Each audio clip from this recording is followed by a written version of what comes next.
2024-25ರಲ್ಲಿ ಬಾಲಕಾರ್ಮಿಕ ರಕ್ಷಣೆ ಸುದ್ದಿಯಲ್ಲಿರಲು ಕಾರಣ ಇತ್ತೀಚೆಗೆ ಕಾನೂನು ಕ್ರಮ ಮತ್ತು ನಡವಳಿಕೆ ಬದಲಾವಣೆ ಕೇಂದ್ರ ಘಲಾಯಬ ಜಸ್ಟ್ ರೈಟ್ಸ್ ಫಾರ್ ಚಿಲ್ಡ್ರನ್ ಜರ್ಫ್ ನೆಟ್ವರ್ಕ್ನ ಸಹಭಾಗಿತ್ವದಲ್ಲಿ 2024-25ರಲ್ಲಿ ಬಾಲಕಾರ್ಮಿಕ ರಕ್ಷಣೆಗೆ ಸಂಬಂಧಿಸಿದ ವರದಿಯನ್ನು ಬಿಡುಗಡೆ ಮಾಡಿದೆ.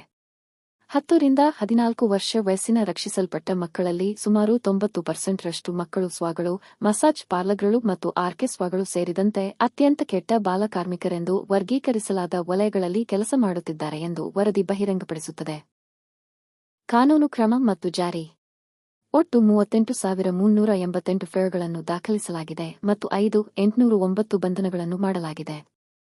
ಇದರಲ್ಲಿ 85% ಬಂಧನಗಳು ನೇರವಾಗಿ ಬಾಲಕಾರ್ಮಿಕರಿಗೆ ಸಂಬಂಧಿಸಿವೆ. ಇದರಲ್ಲಿ ತೆಲಂಗಾಣ, ಬಿಹಾರ ಮತ್ತು ರಾಜಸ್ಥಾನ ಜಾರಿಯಲ್ಲಿ ಮುಂಚೂಣಿಯಲ್ಲಿವೆ.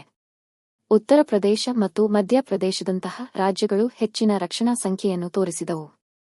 ನೀತಿ ಶಿಫಾರಸುಗಳು: ಬಾಲಕಾರ್ಮಿಕ ಪದ್ಧತಿಯನ್ನು ಕೊನೆಗೊಳಿಸಲು ರಾಷ್ಟ್ರೀಯ ಮಿಷನ್ ಅನ್ನು ಪ್ರಾರಂಭಿಸುವುದು. ಜಿಲ್ಲಾ ಮಟ್ಟದ ಬಾಲಕಾರ್ಮಿಕ ಕಾರ್ಯಪಡೆಗಳ ರಚನೆ ಮತ್ತು ಕಾನೂನು ಕ್ರಮ ಮತ್ತು ಪುನರ್ವಸತಿಯನ್ನು ಖಚಿತಪಡಿಸಿಕೊಳ್ಳಲು ಎನ್ಯುಗಳು ಮತ್ತು ಕಾನೂನು ಜಾರಿ ಸಂಸ್ಥೆಗಳ ನಡುವೆ ಉತ್ತಮ ಸಮನ್ವಯವನ್ನು ವರದಿಯು ಬಿಡುಗಡೆಯಾಗಿದೆ. ಮಕ್ಕಳು ಎಂದರೆ ವಿಶ್ವಸಂಸ್ಥೆಯ ಮಕ್ಕಳ ಹಕ್ಕುಗಳ ಸಮಾವೇಶ ಅನ್ವರ್ಕ್ 18 ವರ್ಷ ವಯಸ್ಸನ್ನು ತಲುಪದ ವ್ಯಕ್ತಿ. ಭಾರತವು 1992ರಿಂದ ಅನ್ವರ್ಕ್ಗೆ ಸಹಿ ಹಾಕಿದೆ.